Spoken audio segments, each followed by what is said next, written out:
Scotland, the pound does look different to the way it looks in the rest of the UK, but it is still the pound, the national currency backed by the Bank of England. But wouldn't independent Scotland be able to keep it in a new monetary union?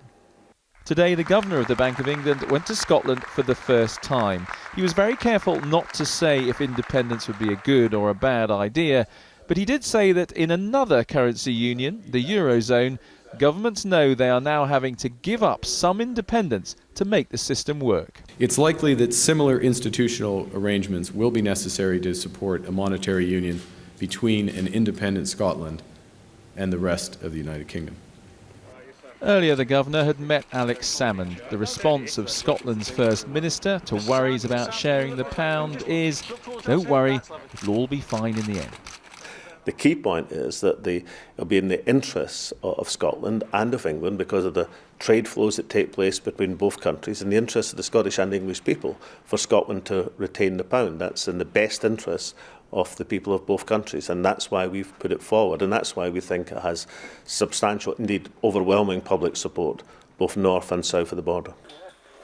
That's not the way Tommy Crooks sees it. He has a successful small business selling quality skincare products throughout the UK and beyond. He says the last thing he needs is uncertainty about something as basic as the currency.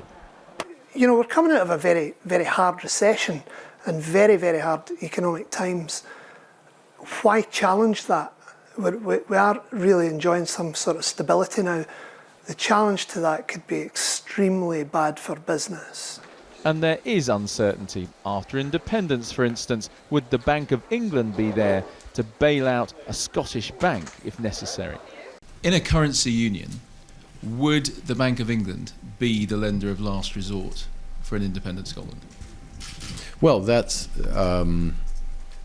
is one of the issues, Andy, which would need to be determined. So the short answer is I can't answer your question because it's not for us to say. The message today was that sharing the pound between England and Scotland can be made to work, but it might be tricky.